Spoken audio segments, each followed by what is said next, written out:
Okay, thank you. So do you have any questions already? Yes. I have a question. It seems to me like from everything, a lot of the people you interviewed said that Vivian Maier was a very private person, and I'm just wondering a little bit about how do you reconcile accusing her of child molestation and possibly having been raped without having her like have a chance to defend herself? Like how Sure. this intrusion? So the question is, of course, we say, well, many people say she was a very private person. It's obvious, and her question is, how do I reconcile with the fact? And what you're saying is that we are saying that she was molested, and you also said raped, but we never said that. So we basically are interviewing these people, and this is what their stories are, and we thought it was very important to portray her as honest as possible. It's very easy to just make the story into a fantasy where she is perfect and the most romantic outsider artist with no flaws. And when we found these few subjects that had these really dark sides to her history, we thought about it, and we thought it was very important to put them in. However, we don't know the one woman who has like the more strong things about her, the force feeding and stuff. We don't know how much of that was really exaggerated, or So you didn't know how much of it was exaggerated, but you put it in anyway. Right, yeah, we put it in her anyway, not yes. being able to defend herself about it. Exactly. Yeah, I mean, Okay. we could, the whole film is like that though. We don't know what any of these people are, we didn't put them to a lie detector test, so that's how the whole documentary is. We're getting versions of other people's story, and we had to be honest with it. I know it's hard to hear, but it's just the whole picture, I didn't want to hear it, but it was told, and I couldn't suppress it. There's another one? How much is Vivian Maier from the market now? Sure. Well, the gallery sells them in New York for $1,800. So that's what. Has there been any museum or big museum getting interested in her work since the late film or discovery or? There has been some museums that are interested in working with the gallery to show her work to the public, but not anything beyond that. Not anything beyond just a public showing of it for a temporary, period of time. Which museum?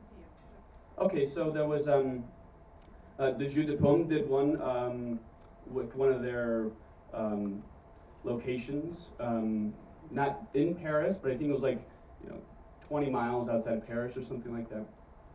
And there have been others in Munich. I think there was one, and let me think. It's traveling, so I think one was in UK. The Chicago Cultural Center was the only really, the first institution to show it.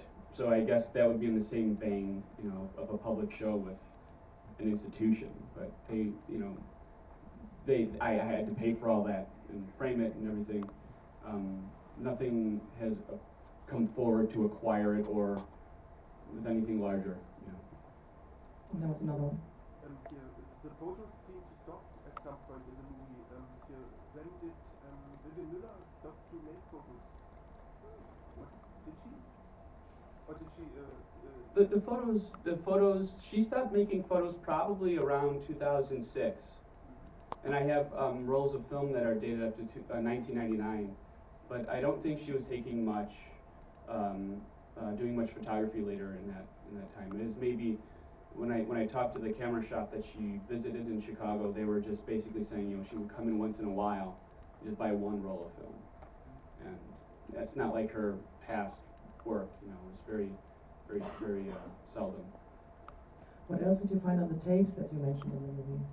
Because there seem to be a lot more than. Sure. Yeah, the tapes. there's I think like a dozen tapes, and she's very interested in other people's stories, just like a documentarian or a journalist. So if she finds somebody, for example, later in her life, she was a caretaker for the elderly, and so she would have them tell their stories about their past, their family, the country they came from. I remember one time she was talking to somebody that was talking about how they found dinosaur bones on their farm. And one example I could tell you, and I thought this was really, really interesting, but it was way too long to include in the film, was she was caring for this really, this woman that was very hard to understand. Her voice was really raspy, but she turns on the tape and she talks about how she was standing on the corner and met this woman who met Rudolph Valentino, who's an actor in the Four Horsemen of the Apocalypse. Vivian loved cinema, and she loved foreign cinema, so she was always interested in talking about it. But the tape starts where she says, I met this woman, she told me that she met Rudolph Valentino and even shook his hand. Do you want to come with me to her house right now? And so the tape stops and it starts again, and she's opening the screen door to this random person's house, and she's asking this woman all about Rudolph Valentino. They're talking about how he was not really attractive, if you see his profile, and Italian films, and how in Italy people are buried above ground and it smells, and all of these things. But it's never anything about her personal life. That's so strange, because in most conversations there's a part when you say something like, but in my childhood or something. Did you never say something? Never, never, ever. No, there was nothing like that. I don't know if I might ask it or if you can answer it, but because you're the only one that I can ask, what would you say? Would you like her if you met her, because you spent so much time with her? Well, I mean, I like her now. I want her to be my friend, but I don't know if she would. Of course, she wouldn't like this film. I don't think she would like her life being exposed like this. But her art, I think that she would like that everybody's really appreciating it. And I felt that I have a responsibility to her work, and I am the only person that has all the pieces of the puzzle of her life. And if I don't put it together, somebody else is going to put it together in a way that is incomplete. And I felt that I had a responsibility to tell her story with as much information that I could possibly gather.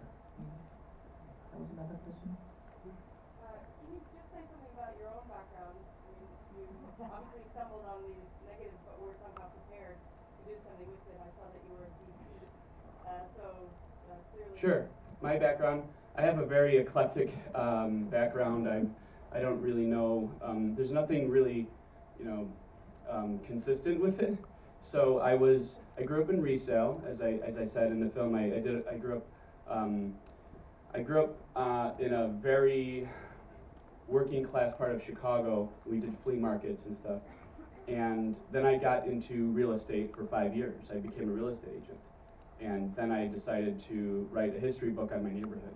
So I moved after I made a little money in real estate, bought a house, and it was 100 years old, and for some reason I just got involved in local history and wanted to do a book about the neighborhood.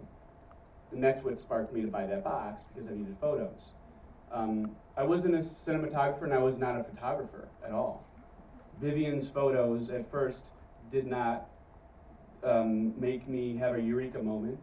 It was, ooh, these are interesting, This is how Chicago looked in the 50s with these old cabs and all the theaters that are no longer here. And I thought it was really historically interesting. And I